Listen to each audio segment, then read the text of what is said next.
For those of you who are following this hoop house and raised bed deal that I've got, had going here for a while, all of the beds have been filled with the cotton burr mixture with the super soil.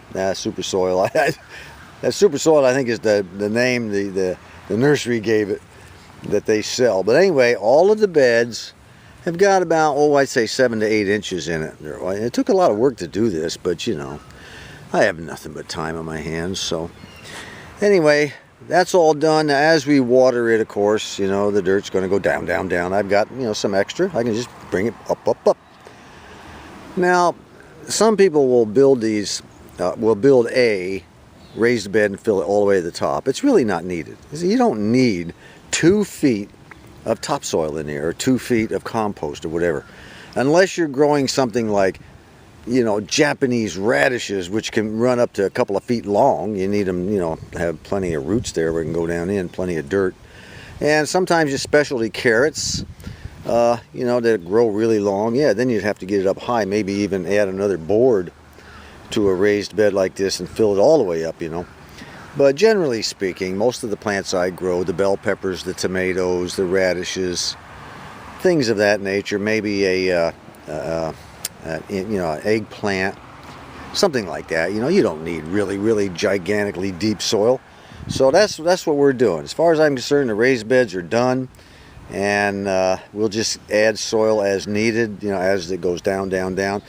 Of course, I'm going to have to put up I'm not sure which one I'll be using, but I'll have to put up a fence for the cucumbers to grow on, stuff like that, and I'll have to make arrangements to be able to tie our tomato plants up. And for those of you who want to stick around and watch that little operation, that works pretty easy too. We're just about ready to put the plastic on, which will make our hoop house, but we have to finish up something else first. Well, we need to finish up our potatoes. I've got 9 of these buckets I need to plant, and I've already mixed the 2 kinds of soil and the blood meal, mixed all that up, and we're getting ready to plant our potato slips. Now, these are called slips, okay? Kind of interesting. I think it was it Stephen Moore? I just kind of glanced at it before I came outside. One of our subscribers said, there was a story from the 1800s where this couple was getting low on potatoes, and they said, well, do we save the potatoes for the seed, or do we eat the potatoes and stay alive? And then the old man said, hey, look, what we do is we cut the potato skins thick, we eat the potatoes, and we plant the skins. And that way they had potatoes the next year. And that's exactly how my mom and dad did it. We never used chunks, never.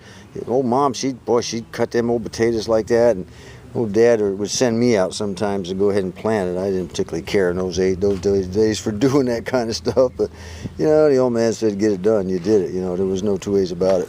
But anyway, we're going to go ahead and plant 3 in each bucket, like I said, like I did the first one. These are the white potatoes, and the last one I think were red. So we're going to do 9 buckets, and we're going to set them in the hoop house. Well, I wound up with 1 slip left, a white potato. I'll just go ahead and plant that in one of the raised beds. And these are all the potatoes we had left over after cutting the slips off. And just like that old couple, we're going to just go ahead and fry them up and eat them. I was getting ready to put all the potato buckets here between these 2 raised beds, and wifey yelled out and said, maybe you should put some of that black matting under those potato buckets too. Well, she's right. I didn't even think about that. So I'm going to cut it, lay it down, and put all the buckets on top. But right now, we're going to take our lowly little leftover potato slip, the white potato. It's got quite a few eyes on it. We're going to go ahead and put it right here. I'm not going to use any blood meal on it. We're just going to see how she does. Just going to see what happens, because if the buckets don't produce very many potatoes again this year, then next year I'm going to go ahead and use the raised bed, depending on how that potato does. Now, of course, I've decided to give my potatoes a name. They're not red potatoes and white potatoes. No, that's not good enough.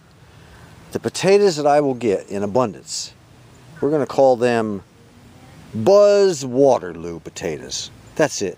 Waterloo, it'll be his Waterloo. Buzz Waterloo potatoes. I think that's very, very ingenious, I think. Yeah.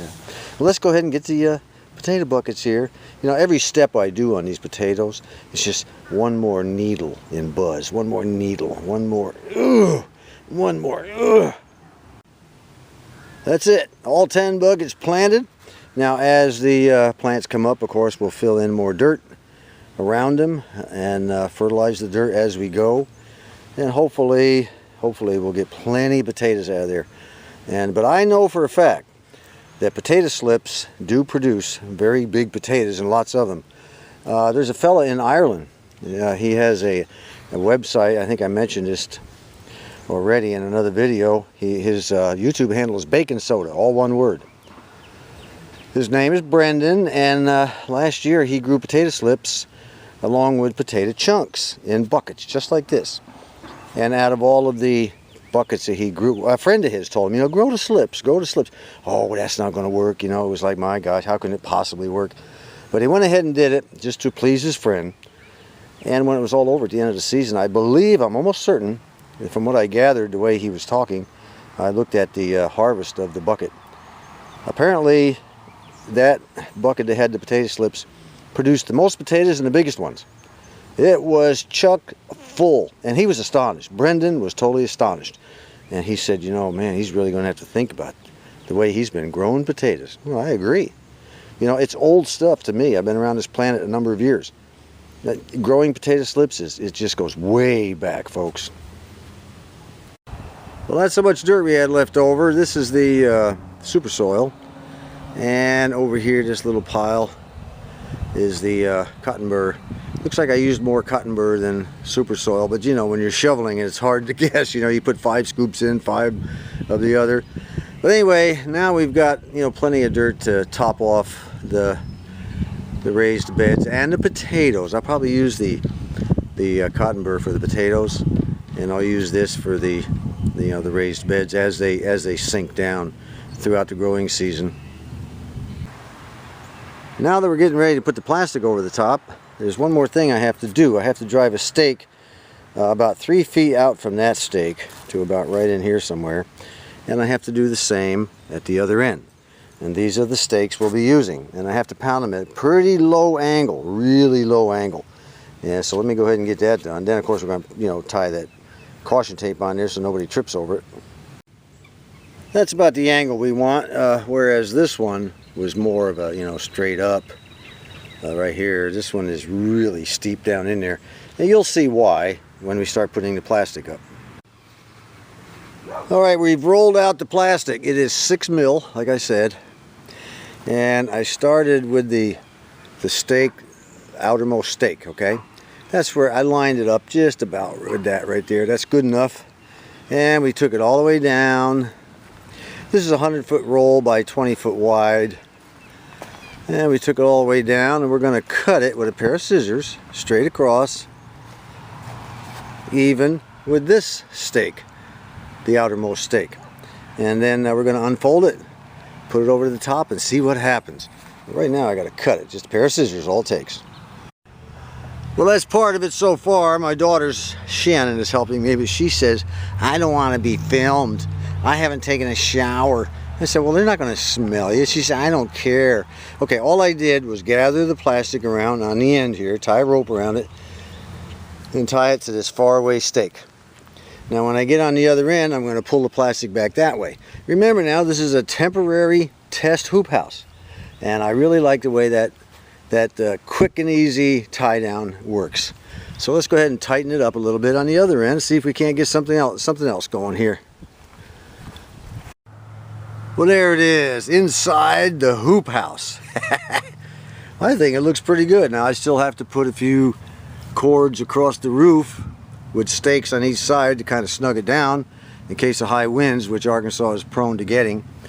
But I like the idea of just gathering the plastic together at one end and then just pulling it down and tying it to a stake. Quick and easy. I like that, quick and easy. So that's about it. I probably should have used 24-foot wide plastic, but that'll work. This will work for one season, and we're going to see how it goes. And I've got enough plastic left over for next year if this plastic on the hoop house craps out. And we're good to go for at least one more year. Hopefully everything will work out as planned. Alright, I'm pooped. It's the end of the day. I worked my butt off all day yesterday and today. Tomorrow's back to work, and I'm kind of glad so I can get a rest. Oh man. But I've got to lower the rope over here on one stake and get it down a little further like I have it on the other one. Going to be a few adjustments that need to be made, but essentially that's the hoop house. I hope everyone's learned something from it. If you don't care, no problem. Until next time, this is John.